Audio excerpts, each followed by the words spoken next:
Homeschooling, also known as home education, is the education of children at home or a variety of places other than school. The number of families choosing homeschooling has grown significantly in the last 3 decades in America, mainly motivated by the following reasons. The concerned security issues, parents' personal ideology or beliefs they wish to instruct to their children, parents' personal negative experience in public school, the improved pedagogy approaches they wish their kids to accept.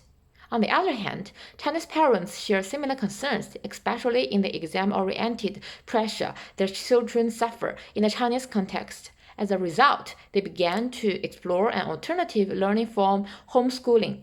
Compared with the mature research on homeschooling in Western societies, Chinese parents have little experience they could refer to. Whether their families are suitable for homeschooling, if they have decided to practice homeschooling, what aspects do they need to consider? Can they use the Western experience directly? That's the purpose of this paper, to review the homeschooling considerations in Western countries and make assessments to evaluate whether they are appropriate in the Chinese context. The following 3 themes are key considerations practicing homeschooling. It is not only useful for parents to practice homeschooling themselves, but also a reference for private institutions who design supplementary curriculum for families. The red fonts are labeled for brief evaluation of whether they are suitable, easy accessible, or unsuitable, hard accessible in Chinese context. Firstly, with respect to the learning approaches, we will evaluate from 3 aspects: who to teach, what to teach, and how to teach.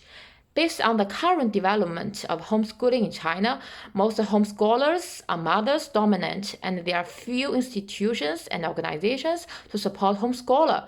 Also, it is still rare to see the network between homeschooling families and professional experience from experts in the community. It is worth mentioning that the homeschooling communities have emerged in metropolitan cities, which is a great initiative.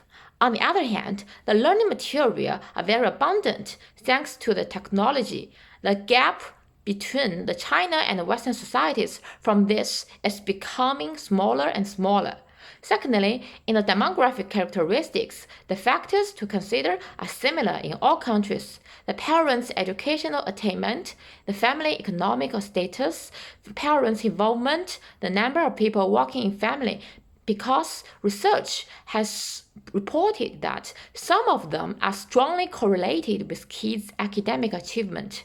Among other factors, we have ruled out race, religion, diversity, and number of kids in the family for the simple reason that Chinese culture is a relatively unified and single, with a policy of limitation of kids' number in the household. Finally, considering the socialization development, which is also a non-negligible consideration for homeschooler, since the homeschooling has developed in Western society for over 3 decades. Children in Western countries have varieties of approaches to participate in activities. Their family not only have very good network with homeschooling communities, but also the kids can join in the public school extracurriculum program because the laws entitled the non-enrolled students to access of public resource. In contrast, in China, the homeschooling is still legally banned, so it is currently hard for kids to participate in social activities while the ways mentioned above. Still, they can still have access to some social organizations such as the church, the youth center.